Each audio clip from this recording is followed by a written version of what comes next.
নক্ষত্রের অসমাপ্ত শোক সভা এই বইটা থেকে আমি 5টি কবিতা আবৃত্তি করব। আর 5টি কবিতাই আমার কাছে ভালো লেগেছে। প্রথম কবিতাটি যেটা দিয়ে শুরু করব সেটা হচ্ছে প্রশ্নবোধক দিন। কবি এখানে তার প্রশ্নবোধক যে দিনগুলো সে মনের অজান্তে নিজেকে প্রশ্ন করেন, এটা বোঝা যাচ্ছে। যে যেমন আমরা প্রশ্ন করতে পারি আমি কে, আমি কোথা থেকে এসেছি, আমি এখানে কেন আসছি এই পৃথিবীতে, মানে এরকম প্রশ্ন যারা দার্শনিক হয় তারা নিজেকে এভাবে প্রতিনিয়ত প্রশ্ন করেন। আর কবি নিজে কবিতার মাধ্যমে নিজেকে হয়তোবা প্রশ্ন করেছেন। মৃত মানুষের কঙ্কালের মতো চারপাশে ঝুলে আছে প্রশ্নবোধক দিন। উত্তর খুঁজে খুঁজে ফিরে গেছে ঋতুবতী চাঁদ, ডাহুক ডাকা রাত। জীবন জিজ্ঞাসার উত্তর নিয়ে কেউ আর ফিরে আসেনি। ডানা কাটা স্বপ্ন সমূহ অচল মুদ্রার মতো পড়ে আছে প্রশ্নের গভীর গিরিখাতে। মরমে কেবল জিজ্ঞাসার অতল ঢেউ, দিগন্তে উড়ে গেছে সম্ভাবনার সমুদয় কোরাস। এটা হচ্ছে প্রশ্নবোধক দিন, এটা প্রথম। এবং দ্বিতীয় যে কবিতাটা সেটা হচ্ছে কোথাও আলো নেই। আমাদের অনেকে মানুষের ভাবি আমাদের মধ্যে আলো নেই, আমরা কেন সফল হতে পারছি না, আমরা কেন অন্ধকারে ঢেকে আছি, কেন আমরা আর্থিকভাবে দুর্বল, মানে এই এই জিনিসগুলো আমাদের হয়তো আনমনা ভাবেই চলে আসে। তার জন্য আমরা ভাবি যে কোথাও আলো নেই, মানে আনমনা ভাবে রাস্তায় যদি হাঁটি তখনও মনে মনে বলি যে আমার জীবনে আলো নেই। কবি মনে হয় সেটা কে মিন করেই হয়তোবা কবিতাটা লিখেছেন যে সেলাই করা ঘন কালো মেঘের মতো দূরবর্তী হতাশা চিত্র ঘিরে আছে চারপাশ। এখানে সবার মুখ সেলাই করা, কান সেলাই করা, মানবিক কান্না সমূহ জমা নিয়ে মিছিলের মুষ্টিবদ্ধ হাত স্ট্যাচু হয়ে আছে আকাশের পানে। প্রয়োজনীয় স্বপ্নের মৃতদেহ ঝুলে আছে সূর্যকে আড়াল করে। কোথাও কোথাও আলো নেই। পৃথিবীর পথে পথে পড়ে আছে ছত্রভঙ্গ মিছিলের সমস্ত ক্লান্তি। তারপর হচ্ছে তার যে কবিতাটা আমি পড়বো সেটা হচ্ছে নীরব কান্না। আমরা অনেকে যখন একটু মানে যারা চাপা স্বভাবের মানুষ হয়, যারা নিজের কষ্টগুলোকে কাউকে বলতে পারে না বা কাউকে বলে না, নিজের ভিতরে রেখে দেয়, সেই মানুষগুলো কিন্তু নীরবে নিভৃতে কান্না করে। তাদের চোখ দিয়েও কিন্তু পানি পড়ে। হয়তোবা কবি সেটা কি বোঝাতে চেয়েছেন যে নীল কান্না, কিছু তার আলো আর কিছু আবছায়া। মেঘাতুর মনে আজ বাড়ে শুধু মায়া, কিছুটা ঘৃণার কিছু ভালোবাসা। আকাশের নীল বুকে জমে আছে আশা।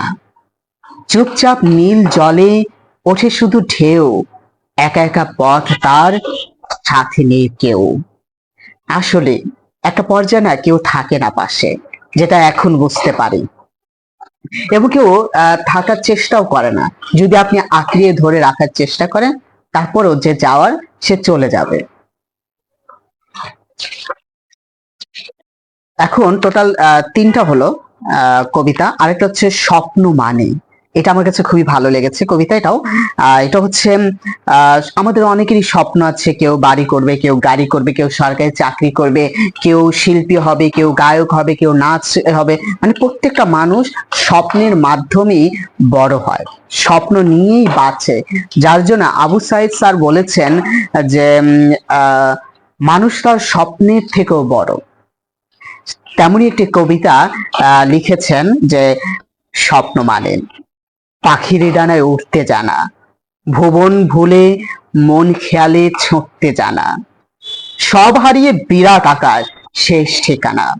স্বপ্ন মানে, স্বপ্ন মানে জীবন জুড়ে ভুল প্রণয়ের চিত্র লেখা, ভুলের মাসুল গুনে গুনে কপাল জুড়ে বলি রেখা, তবু মনে সাহস করে সেই প্রণয়ের চিত্র আঁকা।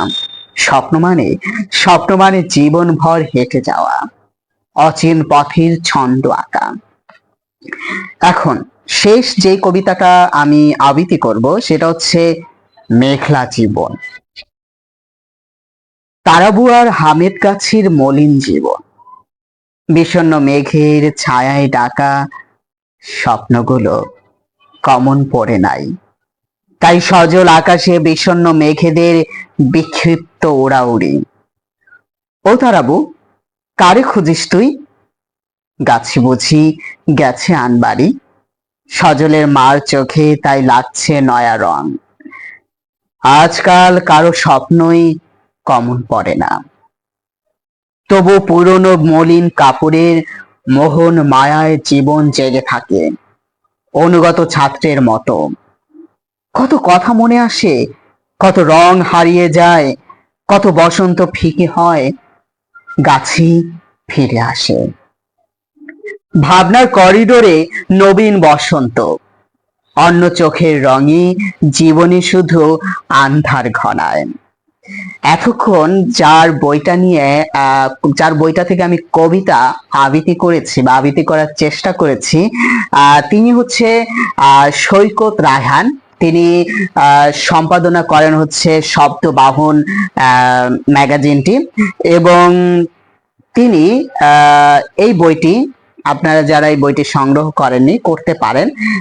বইটি আশা করি বইটি পড়লে আপনাদের ক্ষতি হবে না, আপনাদের দার্শনিক চিন্তা বা কিছুটা হলেও বৃদ্ধি করতে আপনাদেরকে হচ্ছে উদ্বুদ্ধ করবে।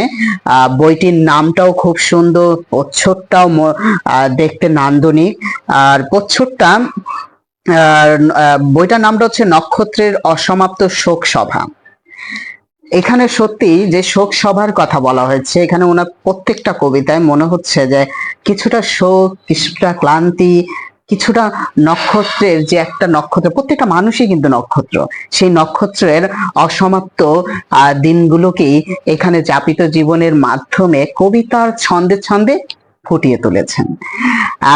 সৈকত রায়হান উনি একজন সাংবাদিক এবং ফটোগ্রাফার। ওনার হচ্ছে সবচেয়ে নেশা, যেটা ফটোগ্রাফি কাজটা সবচেয়ে কঠিন, সেটা উনি করেন, যে এই ছবি তোলা এবং নান্দনিক ভাবে তুলে ধরা। এই জন্যই হয়তোবা তার হচ্ছে শব্দবাহন ম্যাগাজিনের প্রচ্ছদটাও দারুণ, এবং হচ্ছে তার বইটার, এটা তার প্রথম বই, এই বইটার প্রচ্ছদটাও নান্দনিক।